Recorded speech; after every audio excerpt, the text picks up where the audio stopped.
श्री शिवाय नमस्तुभ्यम। हरे हर महादेव, जय महाकाल। कैसे हैं आप सब? हम सभी का इंतजार हुआ खत्म।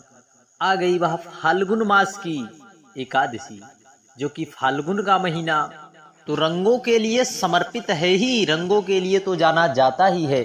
साथ ही साथ फाल्गुन माह की जो एकादशी होती है, आम्लकी एकादशी, इसे रंग भरी एकादशी भी कहते हैं। तो ऐसा शुभ मुहूर्त है कि होली के पहले की एकादशी, रंग भरी एकादशी को इसे हम सभी लोग जानते हैं। एक चुटकी हल्दी जड़ में डालने वाला उपाय, रात्रि के 9:15 वाला उपाय, तो जितनी भी मेरी माताएं देख रही इस वीडियो को, कमेंट में पहले हर हर महादेव लिखें।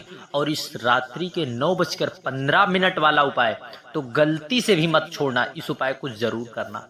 व्यापार वृद्धि के लिए निश्चितता है। यदि आपका व्यापार चल ही नहीं रहा है या फिर आप कर्ज की स्थितियां आपके जीवन में सदा सर्वदा बनी रहती हैं, मेहनत करने के बावजूद भी आप दृढ़ विश्वास रखकर मेहनत कर रहे हैं तब भी, या फिर आप बहुत से प्रयास कर रहे हैं, तो आपको एक चुटकी हल्दी जो है जड़ में डालना है। किसकी जड़ में डालना है, इन सब की चर्चा आज हम इस वीडियो में करने वाले हैं। वह ऐसी महादुर्लभ दिव्य एकादशी है। इस एकादशी का महत्व इतना बढ़ जाता है कि शास्त्रों और पुराण में इसकी विशेष महिमा गाते गाते मुख थक जाएंगे, परंतु शास्त्र और पुराण कभी नहीं थकेंगे। तो ऐसे में हरि और हर के मिलन वाली एकादशी है, क्योंकि फाल्गुन का महीना बाबा देवाधिदेव महादेव को और साथ ही साथ एकादशी की तिथि, ऐसा दुर्लभ संयोग शायद ही हम सभी का परम सौभाग्य हो। तो ऐसे में हमें इस महादुर्लभ संयोग में उपाय करने से बिल्कुल भी नहीं चूकना है। श्री शिवाय नमस्तुभ्यम, जय महाकाल। हरि और हर का मिलन, क्योंकि रंग भरी एकादशी के दिन कुछ पौराणिक कथाओं के माध्यम से ऐसी मान्यता है कि भगवान श्री हरि विष्णु और भगवान देवाधिदेव महादेव को यह एकादशी बहुत ही प्रिय है। और ऐसी मान्यता है कि इसी दिन बाबा महादेव और माता पार्वती को सबसे पहले काशी ले गए थे। इसी के कारण रंगों की होली जो है सभी भक्त मनाते हैं, और देवाधिदेव महादेव को रंग अति प्रिय है। भक्त इसी दिन बाबा महादेव का रंग काशी विश्वनाथ में भक्त जाते हैं और भगवान देवाधिदेव महादेव को रंग समर्पित करके अपने जीवन में चल रही संकटों से लड़ने के लिए बाबा से सामर्थ्यता प्राप्त करते हैं। तो आइए इस एकादशी पर हम सभी लोग उपाय जरूर करें। साथ ही साथ पूज्य गुरुदेव के मुखारविंद से बताए गए उपायों को जरूर करेंगे, साथ बेलपत्री वाला उपाय करेंगे, और साथ ही साथ एकादशी के जो नियम है उसे आप पहले जरूर एक बार सुन लीजिए। इस दिन तो आपको किसी भी वृक्ष की पत्ती अपने हाथों से न तोड़ना है, वृक्ष की पत्ती भूल कर न तोड़े। और हो सके तो किसी भी व्यक्ति, किसी भी चीज को आप आपके मुख के द्वारा, मन से, वाणी से, कर्म से, किसी भी व्यक्ति, वस्तु, किसी भी चीज की निंदा, आपकी किसी भी प्राणी की निंदा आपके मुख से ना हो, तो एकादशी का पुण्य फल हमें जरूर प्राप्त होता है। और इस दिन आप निंदक लोगों से बिल्कुल ही दूरी बनाकर रखें। जब आप कहीं पर बैठते हैं तो कुछ लोग आते हैं और आपके समक्ष ही बैठकर किसी दूसरे की निंदा भलाई बुराई करते हैं। उन लोगों से तो एकादशी के दिन आप सदा दूरी बनाए रखें, क्योंकि वरना आपका व्रत निष्फल कर देंगे। वे लोग आएंगे तो आपको भगवान की चर्चाओं के बजाय अन्य चर्चा करेंगे और आपका व्रत भी खंडित कर देंगे। तो ऐसे में इन लोगों से आप दूरी जरूर बनाए रखें। यदि आप व्रत कर रहे हैं तो श्री शिवाय नमस्तुभ्यम, हर हर महादेव, जय महाकाल। इस दिन सबसे पहले हम सभी को, देखिए, आम्ल नाम से आपको पता लग गया होगा, आम्लकी एकादशी। इसमें आंवले के पूजन का विशेष ही महत्व है। किसका? आंवले के पूजन का विशेष महत्व है, आंवले के वृक्ष का, आंवले का। क्योंकि आम्लकी एकादशी नाम से ही आपको पता चल चुका होगा कि आंवला जो कि भगवान श्री हरि नारायण विष्णु को तो पवित्र है, साथ प्रिय है। साथ ही साथ आप पूज्य गुरुदेव के मुखारविंद से आंवले के वृक्ष की जड़ में दीपक लगाने वाला उपाय तो बहुत बार आपने सुना होगा। क्यों? क्योंकि यह देवाधिदेव महादेव और भगवान श्री हरि नारायण विष्णु को समर्पित है। इसी आंवले की जड़ में विष्णु पुराण, पद्म पुराण और पूज्य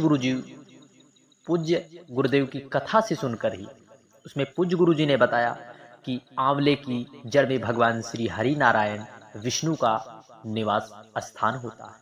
साथ ही साथ माता लक्ष्मी का भी निवास स्थान होता है। तो इसलिए हम सभी को सबसे पहला उपाय, इस दिन आंवले के वृक्ष में जो है एक दीपक अवश्य प्रज्वलित करें, क्योंकि माता लक्ष्मी की वृद्धि के लिए एकादशी के दिन आपको जरूर इस उपाय को करना है। आंवले, क्योंकि आंवले के वृक्ष का विशेष महत्व है, इसलिए हमें इस उपाय को जरूर करना चाहिए माता लक्ष्मी की वृद्धि के लिए। आइए हम सभी लोग रात्रि के 9:15 वाला कौन सा उपाय है। हमें इस प्रकार से एक आंवले का टुकड़ा लेना है, कोई सा भी छोटा सा टुकड़ा हो। अब कहोगे हमारे पास आंवले का टुकड़ा नहीं है, आंवले का टुकड़ा नहीं है या आंवला फल नहीं है, तो हम क्या करें? ऐसे में आपको पहले ही वृक्ष की पत्ती को ही तोड़ लेना है। आंवले से संबंधित यह उपाय है। आपको रात्रि के 9:15 पर एक पात्र में जल लेना है। यदि गंगा का जल हो तो अति उत्तम है। फिर आपको इन आपको आंवला ले लेना है या फिर उसकी पत्ती को लेकर आपको बाबा देवाधिदेव महादेव कुबेर भंडारी के मंदिर पहुंचना है। अब कहोगे मंदिर पहुंचकर हम क्या करेंगे? हम रात्रि के 9:15 मंदिर कैसे जाएंगे? मेरी माताएं, मेरी बहनें यह सोच रही होंगी कि रात्रि के 9:15 पर हम क्यों जाए मंदिर। देखिए, आपके घर में कोई भी सदस्य बीमार है, अस्पताल में है, कोई भी उसमें आपको आराम नहीं लग रहा है, आप बहुत से प्रयास कर रहे हैं, डॉक्टर भी और आप भी बाबा से आराधना कर रहे हैं, तो एक बार 9:15 वाला उपाय प्रैक्टिकल करके देखिए। किसी भी दिन यदि प्रैक्टिकल करके देखिए, यदि व्यक्ति अस्पताल में है तो पूज्य गुरुदेव कहते हैं कि निश्चितता है, यदि आप 9:15 वाला उपाय कर लेते हैं तो वह व्यक्ति धीरे धीरे करके उसकी स्वस्थता में लाभ देखने को मिलेगा। वह व्यक्ति जल्द से जल्द ठीक हो जाएगा, क्योंकि रात्रि के 9:15 का और आंवले की एकादशी के दिन किया गया यह उपाय कोई सरल नहीं है, क्योंकि यह भगवान देवाधिदेव महादेव के साथ भगवान श्री हरि नारायण विष्णु को समर्पित है। तो आपको उस जल को रात्रि के 9:15 पर समर्पित कर देना है, आंवला डालकर बाबा से प्रार्थना करना है। अब कहोगे अब रात्रि के 9:15 पर कैसे मंदिर जाएं? तो यदि आप नहीं जा सकते तो अपने घर के शिवलिंग पर, आपके घर के पास कोई सा भी शिवलिंग हो तो आप उसमें भी इस उपाय को कर सकते हैं। प्रैक्टिकल जरूर करना, मेरी माताओं से निवेदन है, प्रैक्टिकल जरूर करें, क्योंकि आंवले की एकादशी, रंग भरी एकादशी बार बार हमें अपने जीवन में मिलने वाली नहीं है। ऐसा महादुर्लभ संयोग है, तो हमें इस उपाय को करने से बिल्कुल भी नहीं चूकना है। श्री शिवाय नमस्तुभ्यम, हर हर महादेव, जय महाकाल।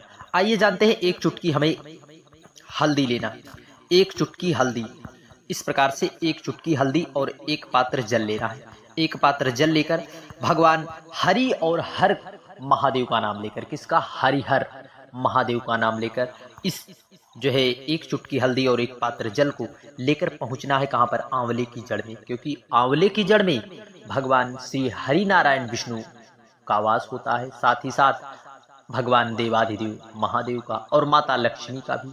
तो आपको हर महादेव के नाम से हरिहर मिलन का भाव स्मरण करते हुए एक चुटकी हल्दी को आपको समर्पित कर देना है। फिर आपको एक पात्र जो जल ले गए हैं उसे आपको उसी पर समर्पित कर देना है। एक बार प्रैक्टिकल करके देखिए, यह कोई साधारण उपाय नहीं है। एकादशी की तिथि पर यदि उपाय कर लिया जाता है तो बाबा देवाधिदेव महादेव की कृपा के साथ साथ भगवान श्री हरि नारायण विष्णु की कृपा आप पर सदा सर्वदा बनी रहेगी। श्री शिवाय नमस्तुभ्यम, हर हर महादेव, जय महाकाल। वीडियो की जानकारी उपयोगी लगे चैनल को सब्सक्राइब कर कमेंट में हर हर महादेव लिखना ना भूलिए। जय महाकाल।